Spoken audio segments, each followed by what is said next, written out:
নবী একজন মানুষ সুখী হওয়ার 4টা আলামত বর্ণনা করলেন। তন্মধ্যে 1 নম্বরে বললেন আলমার আতুস সালিহা, একজন নেককার বিবি যার ঘরে আছে ওই মানুষটা সুখী হওয়ার সম্ভাবনা। একজন নেককার নারী সুখ শান্তির আলামত লক্ষণ। নেককার নারী কে? নেককার নারী, নেককার স্ত্রী, ভালো স্ত্রী বুঝবেন কিভাবে, কি গুণ থাকলে? ইবনে মাজায় বর্ণিত 1857 নম্বর হাদিসের বর্ণনা।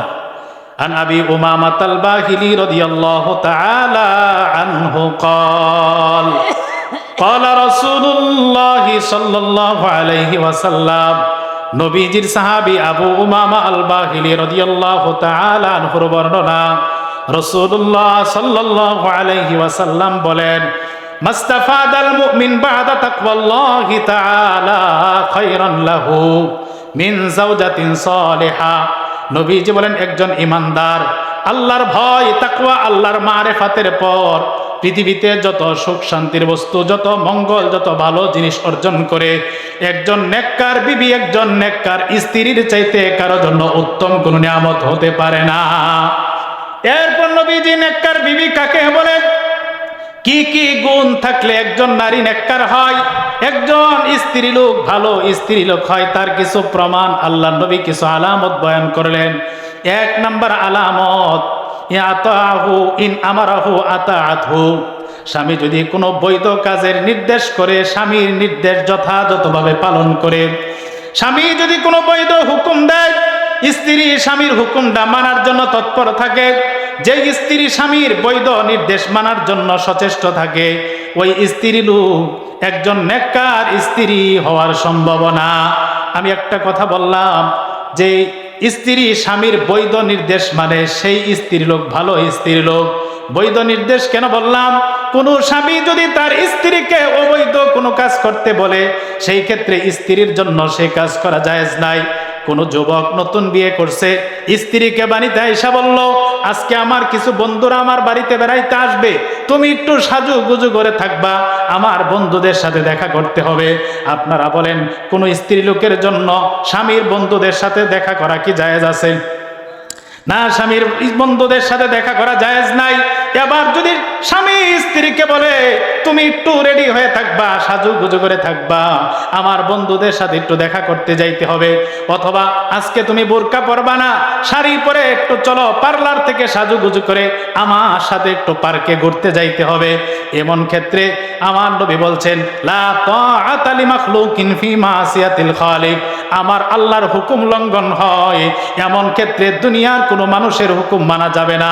কোনো স্ত্রীকে স্বামী যদি অন্যায় কাজের হুকুম দেয়, এই ক্ষেত্রে স্ত্রীর জন্য স্বামীর হুকুম পালন করা জায়েজ নাই। এই জন্য আমি বলেছি, নবীজি বলেন ইন আমারাহা আতাআতহু, একজন নেককার বিবির আলামত হলো স্বামী যদি কোনো বৈধ কাজের নির্দেশ দেয়, স্বামীর নির্দেশ পালনের জন্য সচেষ্ট থাকে। যেই নারী, ওই নারীর ভিতরে নেককার হওয়ার একটা আলামত পাওয়া যায়।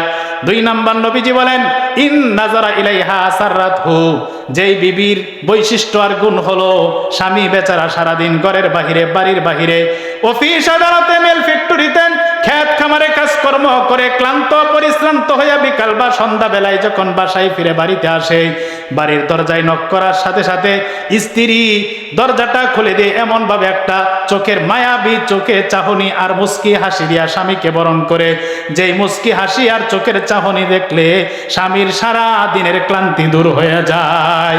আল্লাহর নবী বলেন, যেই বিবির চোখের দিকে তাকাইয়া, মুখের দিকে তাকাইয়া স্বামীর দুঃখ কষ্ট বলে যায়, ওই স্ত্রী লোক একজন নেককার স্ত্রী।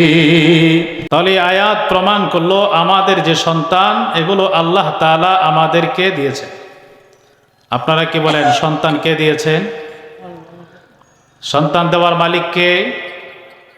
সূরাতুশ শূরার 49 এবং 50 নম্বর আয়াতে আল্লাহ তাআলা এই কথাটাই বলেন, লিল্লাহি মুলকুস সামাওয়াতি ওয়াল আরদ, আসমান এবং জমিনের রাজত্ব একমাত্র আল্লাহ। ইয়াখলুকু মা ইয়াশা, তিনি যা চান তাই সৃষ্টি করেন। ইয়াহাবু লিমান ইয়াশাউ ইনাসা, যাকে চান তিনি কন্যা সন্তান দান করেন। ওয়ায়াহাবু লিমান ইয়াশাউ যুকুর, যাকে চান আল্লাহ তাআলা পুত্র সন্তান দান করেন। আও ইউযাউযুহুমা যুকরানা ওয়া ইনাসা, আবার যাকে চান পুত্র কন্যা উভয়টাই দান করেন, ছেলে মেয়ে উভয়টাই দান করেন। ওয়ায়াজআলু মান ইয়াশাউ আকিমা, আবার যার বেলায় তিনি ইচ্ছা করেন চান তাকে নিঃসন্তান রেখে দেন, ছেলে মেয়ে কোনোটাই দেন না। তাহলে এই আয়াতের মাধ্যমে আমরা জানলাম আমাদের পুত্র সন্তান হলেও এই সন্তান দেন কে, কন্যা সন্তান হলেও সেটাও দেন কে, ছেলে মেয়ে উভয়টা হলে সেটাও দেওয়ার মালিক কে। ছেলে মেয়ে কোনোটাই হয় না, একমাত্র ক্ষমতা কার? এখানে কোনো বাবার বা কোনো মায়ের কোনো ক্ষমতা আছে? কোনো মহিলার বিয়ে হয়েছে, 10 বছর 15 বছর হয়ে গেছে, সন্তান হয় না, এই সন্তান না হওয়ার পিছনে এই মহিলার কোনো হাত আছে? দেয় না বা হয় না, এটা কার হুকুমে? আবার কোনো মহিলা বিয়ে হওয়ার পরে একের পরে এক 4 থেকে 5টা মেয়ে হয়েছে, কোনো ছেলে সন্তান হয় না, এখানেও কি এই নারীর কোনো হাত আছে, ক্ষমতা আছে? কন্যা সন্তান দিয়েছেন কে? কিন্তু আমাদের সমাজের কিছু নরপশু আছে, বিয়ের পরে একে একে 3টা মেয়ে হইলে তোর মতো বউ আর রাখতাম না, এমন আচরণ করে এমন পুরুষ আমাদের দেশে আমাদের সমাজে আছে না নাই?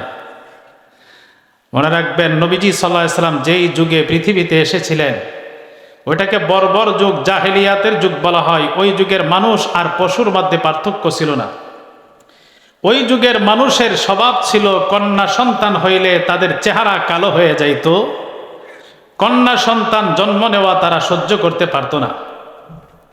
সূরাতুন নাহালের 58 নম্বর আয়াতে কথায় আল্লাহ তাআলা তুলে ধরেছেন, وَإِذَا بُشِّرَ أَحَدُهُم بِالْأُنثَى ظَلَّ وَجْهُهُ مُسْوَدًّا وَهُوَ كَظِيمٌ, তাদের কাউকে যখন কন্যা সন্তানের সংবাদ শোনানো হতো, ظَلَّ وَجْهُهُ مُسْوَدًّا, তার চেহারাটা মলিন হয়ে যাইত, কালো হয়ে যাইত, কপাল খুশ হয়ে যাইত। কন্যা সন্তান হয়েছে এই খবর ওই জাহেলি যুগের মানুষ সহ্য করতে পারত না।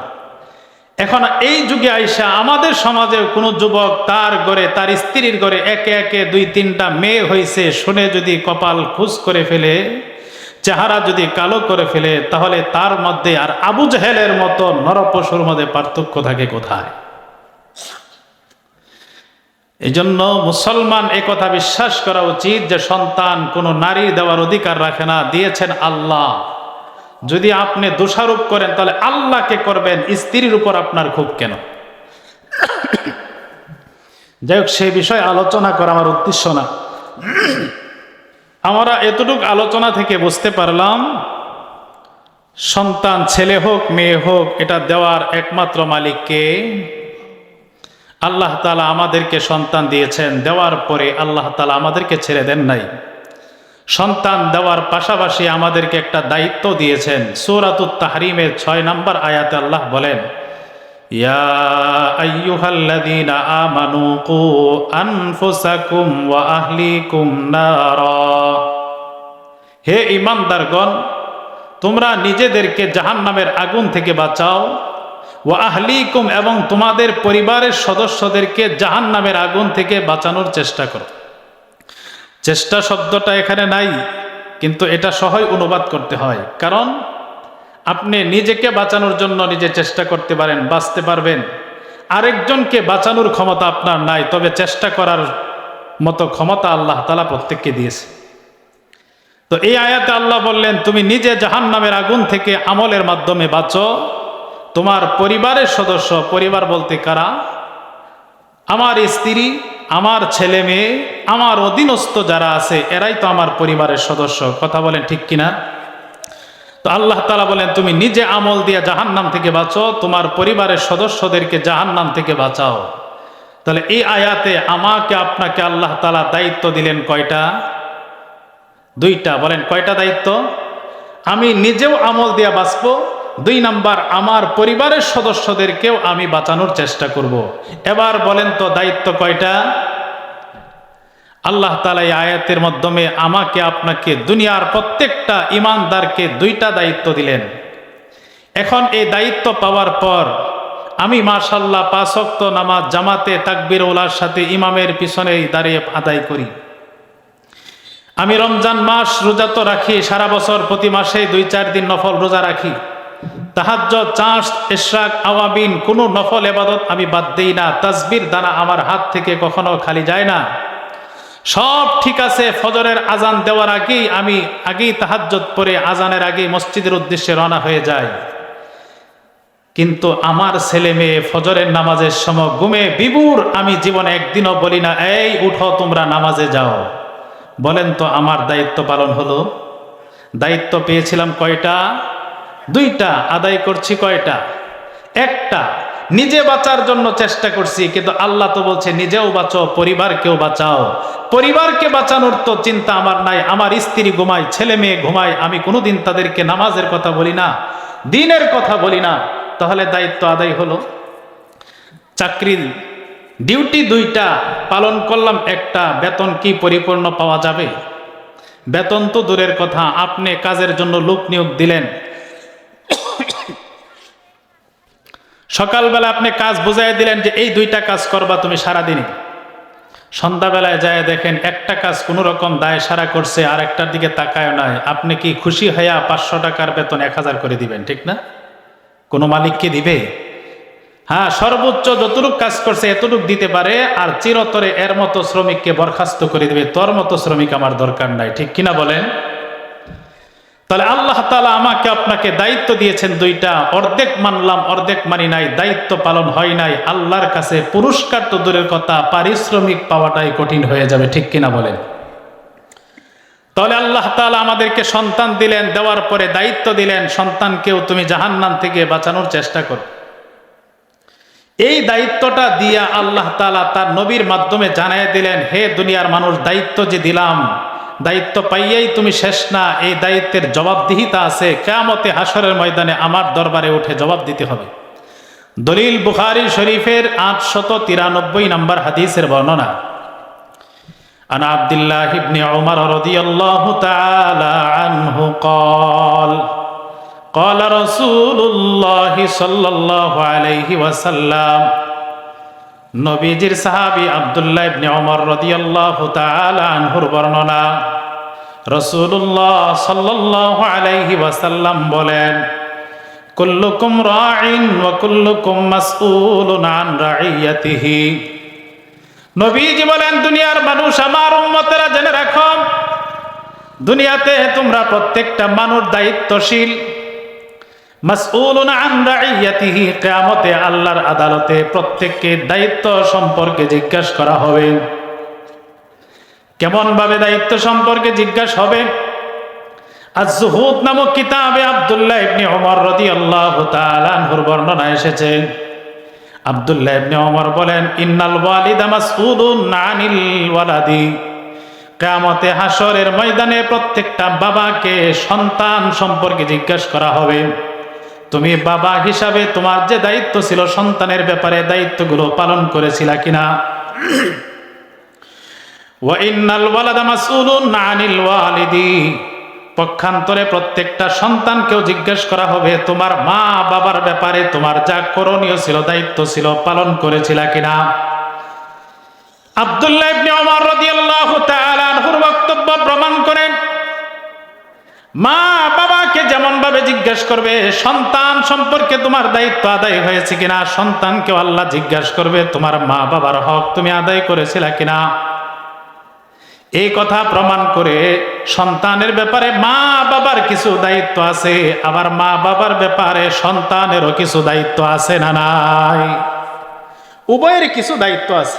ছেলে মেয়েরও কিছু দায়িত্ব আছে, করণীয় আছে, বাবা মার সেবা শুশ্রূষা করা। আর বাবা মারও কিছু দায়িত্ব আছে সন্তানকে ভালোভাবে গড়ে তোলার জন্য।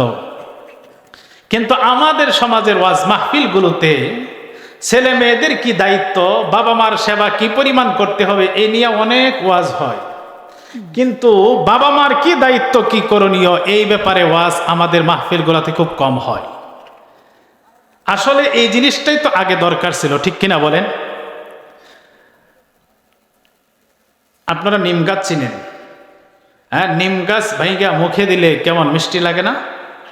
তিতা লাগে? এটা ভালো বোঝেন দেখি। এখন আপনার বাড়িতে একটা নিম গাছের চারা রোপণ করে লাগাইলেন।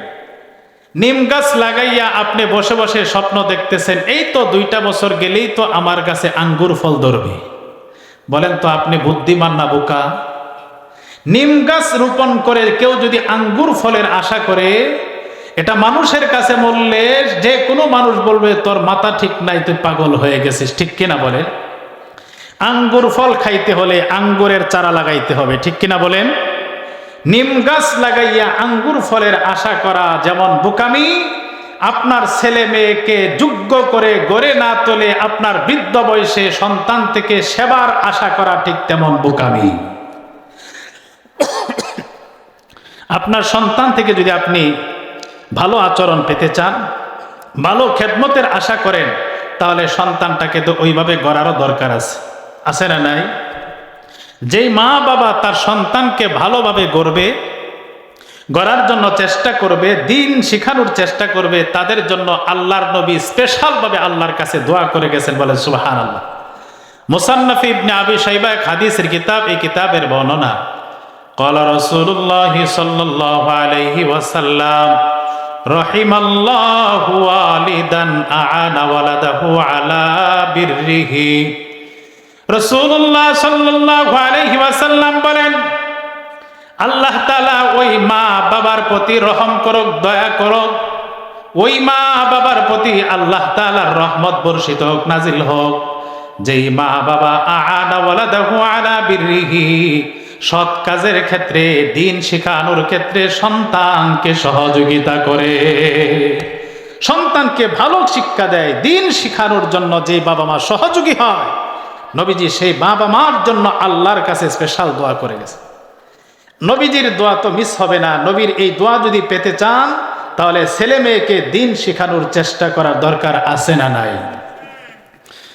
তাহলে ছেলে মেয়েকে ভালোভাবে গড়তে পারলেই ছেলে মেয়ে থেকে আপনি ভালো কিছু আশা করতে পারেন। আর ছেলে মেয়েকে যদি ভালোভাবে না করেন, তাহলে ছেলে মেয়ে থেকে ভালো কিছু আশা করা এটা বোকামি ছাড়া কিছু হবে না।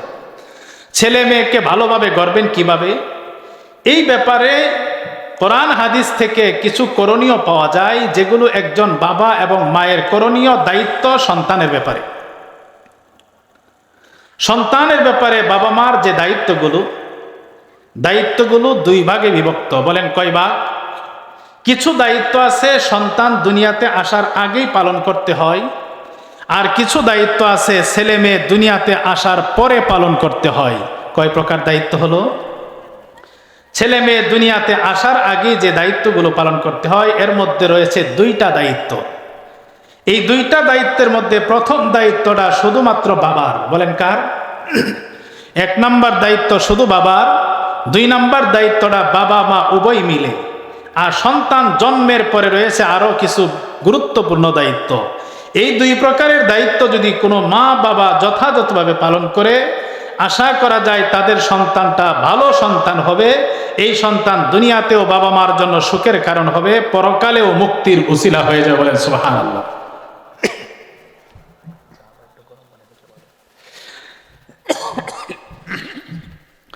সন্তান দুনিয়াতে আসার আগে যে দায়িত্বগুলো পালন করতে হয়, তন্মধ্যে প্রথম দায়িত্বটা শুধুমাত্র বাবার ক্ষেত্রে। সেই দায়িত্বটা হচ্ছে ইখতিয়ারুজ জাওজাতি সালিহা, একজন নেককার স্ত্রী যোগান দেওয়া। যে স্ত্রীর মাধ্যমে আপনি সন্তান আসা দুনিয়াতে কামনা করেন, আপনার দায়িত্ব হলো সেই স্ত্রীটাকে দিনদার একজন স্ত্রীলোক নির্বাচন করা, একটা দিনদার মেয়েকে আপনি স্ত্রী হিসেবে গ্রহণ করা। যদি গ্রহণ করেন, তাহলে আপনার ভালো সন্তান পাওয়ার জন্য একটা দায়িত্ব আদায় হলো। দিনদার স্ত্রী নির্বাচন করতে হবে কেন? বুখারী শরীফের 5090 নম্বর হাদিসের বর্ণনা, ক্বালা রাসূলুল্লাহ সাল্লাল্লাহু আলাইহি ওয়াসাল্লাম, তুনকাহুল মারআতু লিআরবাঈন, লিমালিহা ওয়া লিহাসাবিহা ওয়া লিজামালিহা ওয়া লিদীনিহা। রাসূলুল্লাহ সাল্লাল্লাহু আলাইহি ওয়াসাল্লাম বলেন, সমাজে নারীদেরকে বিয়ে করা হয় 4টা গুণ দেখে। বলেন কয়টা গুণ? 1 নাম্বার লিমা আলিহা, এই মেয়ের বাবার সম্পদ আছে কিনা, টাকা পয়সা জায়গা জমি আছে কিনা। মানুষ এই জিনিসটা 1 নাম্বারে দেখে। আপনাদের এলাকাও দেখে কিনা? 2 নাম্বার নবী বলেন বলে হাসাবিহা, মেয়েটার বংশ ভালো কিনা, কোন বংশের মেয়ে, এই জিনিসটাও মানুষে দেখে। 3 নাম্বার ওয়ালি জামালিহা, মেয়েটা রূপসী কিনা, সুন্দরী কিনা, এই জিনিসটাও সমাজের মানুষে খুঁজে বেড়ায়। বলেন এগুলো আমাদের সমাজে পাত্রী নির্ণয়ের ক্ষেত্রে দেখা হয় কি হয় না?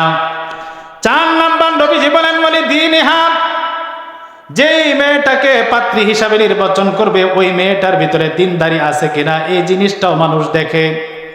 নবীজি 1500 বছর আগে বলে গেছে মানুষ 4টা গুণ দেখে বিয়ে করে, তন্মধ্যে 4র্থ নাম্বার হলো দিনদারি। এই 1500 বছর আগের মানুষ বিয়ে করার আগে মেয়েটার ভিতরে দিনদারি আছে কিনা এটা দেখতো। 1500 বছর না, আজ থেকে 30-40 বছর আগের মুরব্বীরাও যখন পাত্রী দেখতো এই জিনিসটা খুঁজতো। কিন্তু আফসোস, বর্তমান আমাদের এই যুগের মানুষ এতটাই উদাসীন, মেয়েটা সুন্দরী কিনা, সম্পদ আছে কিনা, বংশ ভালো কিনা, এগুলো দেখলেও মেয়েটার ভিতরে দিনদারি আছে কিনা এটা খুঁজে বেড়ায় না। বর্তমান দেখে না, দিনদারি আছে কিনা দেখে না, সুন্দরী কিনা, টাকা আছে কিনা, এগুলা দেখে। নবীজি বলেন ফাসফার বিজাতিদ্দিন, আমার উম্মত তুমি একজন স্ত্রী নির্বাচনের ক্ষেত্রে 4 গুণের মধ্যে দিনদারিকে প্রাধান্য দিবা। 4টা গুণ সহ কোনো মেয়েকে যদি পেয়ে যাও তবে তো ভালো, সোনাই সোহাগা। আর যদি 4 গুণ না পাও, 4 গুণ যদি না পাও, ওই মেয়েটা যদি সুন্দরী নাও হয়, মেয়েটার বংশ যদি উচ্চ নাও হয়, মেয়ের বাবার ওয়াডেল সম্পত্তি যদি নাও থাকে, নবী বলেন ফাসফার বিজাতিদ্দিন, কমপক্ষে তুমি দিনদারি আছে কিনা এই জিনিসটা দেখো। একটা মেয়ের ভিতরে শুধুমাত্র দিনদারি আছে, বাকি 3টা গুণ নাই, দিনদারিকে প্রাধান্য দিয়ে এই মেয়েটাকে তুমি বিবি হিসাবে গ্রহণ করে নাও, তোমার ঘরটা দুনিয়াতে জান্নাত হয়ে যাবে। এরপর আল্লাহ নবী বলেন আমার উম্মত, যে মেয়েটাকে তুমি বিবি হিসাবে গ্রহণ করলা, তার ভিতরে সৌন্দর্যতা আছে, বাবার সম্পদ আছে, তার বংশটা উঁচু, কিন্তু তার মধ্যে দিনদারির লেশ পরিমাণ নাই। এই মেয়েটাকে যদি বিবি হিসাবে তোমার ঘরে নিয়ে আসো, তার ইবাতিয়াদা তোমার হাত দুলাই দূষিত হবে, দুনিয়াতেও তুমি লাঞ্ছিত হইবা, আখিরাতেও জাহান্নামী হওয়ার সম্ভাবনা আছে। এই জন্য নবীজি বলছেন বিয়ে করার ক্ষেত্রে তুমি দিনদারিকে প্রাধান্য দাও। তাহলে ভালো সন্তান পাওয়ার জন্য যে দায়িত্বগুলো, তার মধ্যে 1 নম্বর দায়িত্ব হলো একজন দিনদার মেয়েকে স্ত্রী হিসাবে গ্রহণ করা। একজন দিনদার মেয়ের কত দাম! পৃথিবীতে যত দামি দামি সম্পদ আছে, মূল্যবান সম্পদ আছে, তার মধ্যে সবচেয়ে দামি মূল্যবান সম্পদ হলো স্বর্ণ। ঠিক না বলেন? স্বর্ণের দাম অনেক বেশি না? স্বর্ণ যার ঘরে পর্যাপ্ত আছে, ওর বাহাদুরি আর রাগিরি দেখে কে? স্বর্ণকে সবচেয়ে দামি মনে করা হয়। পৃথিবীর অর্থনীতির চাকা স্বর্ণে আর রূপার উপর নির্ভর করে ঘুরে চলে। যে দেশের স্বর্ণের রিজার্ভ বেশি, সেই দেশের অর্থনীতি চাঙ্গা, তাদের পাওয়ার শক্তি বেশি। স্বর্ণ হচ্ছে পৃথিবীতে সবচেয়ে দামি সম্পদ। আমি আপনাদেরকে এমন একটা সম্পদের সন্ধান দিব, যেই সম্পদটা পৃথিবীর সবচেয়ে দামি সম্পদ, স্বর্ণের চাইতেও 1000 না লক্ষ কোটি গুণ বেশি দামি। বলে সুবহানাল্লাহ। মুসলিম শরীফের 3512 নম্বর হাদিসের বর্ণনা। আন আব্দুল্লাহ ইবনে আমর রাদিয়াল্লাহু তাআলা আনহু قال قال رسول الله صلى الله عليه وسلم, নবীজির সাহাবী আব্দুল্লাহ ইবনে আমরের বর্ণনা। রাসূলুল্লাহ সাল্লাল্লাহু আলাইহি ওয়াসাল্লাম বলেন, আদ-দুনিয়া মাতা। নবীজি বলেন দুনিয়াতে যত বস্তু দেখো, যত জিনিস দেখো, দুনিয়ার যত দামি দামি বস্তু দেখো, মাতা, সবগুলো হলো ভোগের বস্তু, ভোগের সামগ্রী, সব দামি দামি সম্পদ, ভোগ্য সামগ্রী। নবীজি বলেন ওয়া খায়রু মাতা'id দুনিয়া, দুনিয়ার এত সব ভোগ্য সামগ্রী, মূল্যবান বস্তুর মধ্যে সবচেয়ে দামি, সবচেয়ে মূল্যবান বস্তু আর সম্পদ হলো আল মারআতুস সালিহা, একজন নেককার নারী। নবী বলছেন একজন নেককার মেয়ে পৃথিবীর শ্রেষ্ঠ সম্পদ, তার চাইতে দামি পৃথিবীতে আর কোনো সম্পদ হতে পারে। তাহলে মুসলিম শরীফের এই হাদিস দ্বারা জানতে পারলাম একজন নারী পৃথিবীর শ্রেষ্ঠ সম্পদ। আত-তারগীব ও তারহিব নামক কিতাবের 3908 নম্বর হাদিসের বর্ণনা। নবীজি বলছেন একজন নেককার বিবি একজন পুরুষের জন্য সুখ শান্তির আলামত লক্ষণ। আন সাদ ইবনে আবি ওয়াক্কাস রাদিয়াল্লাহু তাআলা আনহু قال قال رسول الله صلى الله عليه وسلم নবীজির সাহাবী সাদ ইবনে আবি ওয়াক্কাস রাদিয়াল্লাহু তাআলা আনহুর বর্ণনা। রাসূলুল্লাহ সাল্লাল্লাহু আলাইহি ওয়াসাল্লাম বলেন আরবাউম মিনাস সাআদা, নবীজি বলেন চারটা জিনিস সৌভাগ্যের আলামত, সুখ শান্তির আলামত। বলেন কয়টা জিনিস সুখ শান্তির আলামত? আওয়াজ করে বলেন কয়টা? নবীজি বলেন চারটা জিনিস সুখী হওয়ার আলামত, ভাগ্যবান হওয়ার আলামত। এক নম্বর নবী বলেন আল মারআতুস সালিহা, নেককার বিবি, যার ঘরের বিবিটা নেককার দিনদার, দিনদার স্ত্রী ঘরে থাকা মানুষটা সুখী হওয়ার লক্ষণ। দুই নাম্বার নবীজি বলে আল মাসকানুল ওয়াসি, যার বাড়িটা সুন্দর, বাড়িটা বড় প্রশস্ত, সুন্দর একটা বাড়ির মালিক, যার বাড়িটা ঘরটা সুন্দর, সুন্দর একটা বাড়ির মালিক যে হয়, বোঝা যায় এই লোকটার ভিতরেও কিছুটা সুখ শান্তি আছে। তিন নাম্বার নবীজি বলেন ওয়াল জারু সালিহ, যার আশপাশের মানুষগুলো ভালো, যার প্রতিবেশীগুলো ভালো, আশপাশের মানুষগুলো ভালো হওয়া একজন মানুষ সুখী হওয়ার লক্ষণ আলামত। চার নাম্বার নবীজি বলেন ওয়াল মারকাবুল হানি, যার যাতায়াতের গাড়িটা সুন্দর, চলার জন্য ভালো একটা গাড়ির ব্যবস্থা আছে, এই মানুষটাও সুখী হওয়ার সম্ভাবনা আছে।